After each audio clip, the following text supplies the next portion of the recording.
guys, thanks for joining me today. I hope you enjoyed this process as much as I did. I want to share with you a couple of the things that I learned during this episode.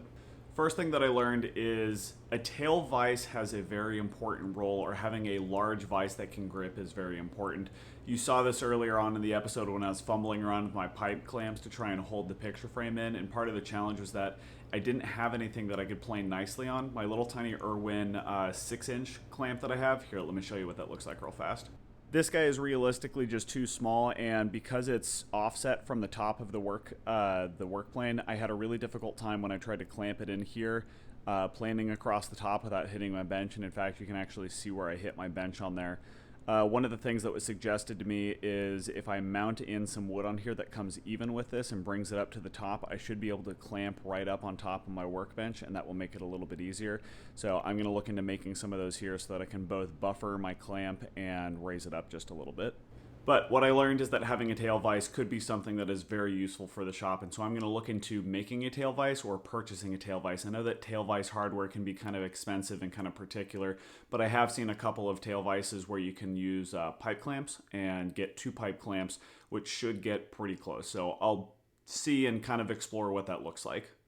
The second lesson that I learned is that when I'm applying my finishes, I tend to apply them too lightly. I've noticed this on a couple of the last projects that I've done where on the directions it says apply lightly, but when I'm applying it, it seems that I actually apply my coating far too lightly than what is intended, and I don't get quite the results that I'm looking for, or it takes far longer. And when I put it on just a little bit thicker, it allows me to get a much richer, deeper finish, and it's not globby, it's not runny, it doesn't look bad in the end.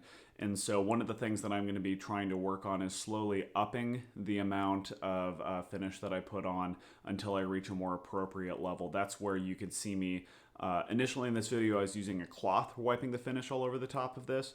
And in the end of it, I was using a foam brush. And just in case you didn't catch it during the episode, this is the actual finish that I'm using. Osmo. It's really good. It was recommended to me by one of the wood shops up here, and I used it first on the ring box that I made more for my now fiancée, and it really brought out the curly nature of some curly maple that I got, and I've started using it on some of my other pieces, and it's a really nice clear poly oil finish. I've got a link in the description to it, but just in case you missed it again, it is 3054, and I really like it. The third thing that I learned during this episode is you really need to make sure that you have tons of sandpaper on hand. That's one of those things that I've purchased, just like a little bit of what I need for any one of my individual projects, but I found out when I was doing this particular project that I had actually run out of my 240 grit sandpaper, and what I was reading and what I've tried to do is go, I think it's 120, 150, 240 grit is what I was recommended when I'm trying to finish a piece of wood. You can do a variety of other things, but I didn't have anything over 150 grit, and so I finished off the frame with 150 grit, but it didn't really turn out the way that I wanted to, and it also re-emphasized when I went over it with the first coat of the poly oil stain, the grain rising that happens, and so I need to be paying more attention when I'm doing these projects to making sure that I'm sanding nicely between coats. I'm always worried that I'm going to damage the finish when I sand it between coats, but if you have the right grit and you've got a high enough grit, it shouldn't matter. So I'm going to be trying to get better about that, but really the finish is just helped immensely.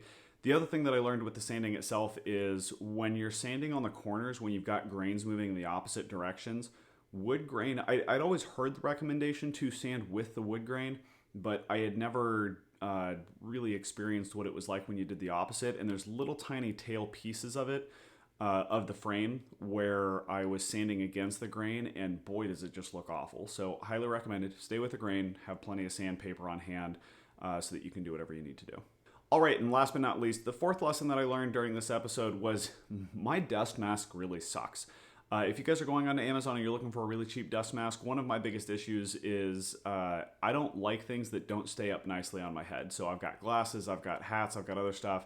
When I'm wearing a dust mask, I don't like it when it's trying to pull down on my face because it only goes around the back. Like that one comes actually, here, let me show you what it looks like real fast. Okay, so this dust mask right here, when you put it on, it only comes around the low side back here. So this is what it looks like.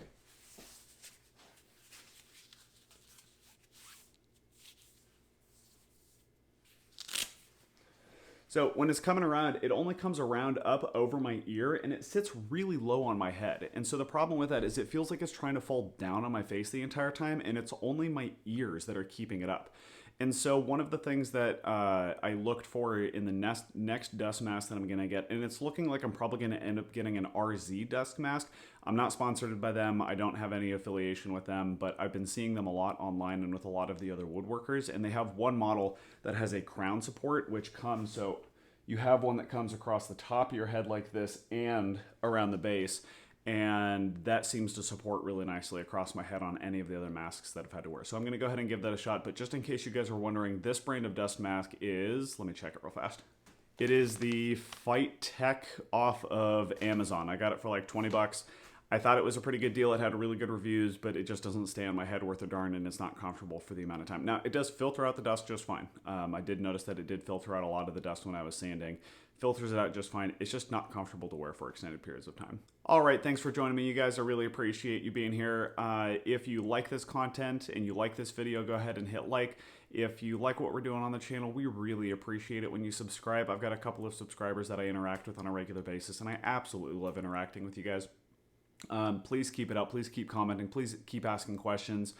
We also have a Facebook and an Instagram page if you want to join us over there. We post pictures of the projects intermediately more often than the videos themselves. But thank you guys for joining. I really appreciate it. And I hope you have a good, productive rest of your weekend. Awesome. Have a good one. Talk to you later. Bye.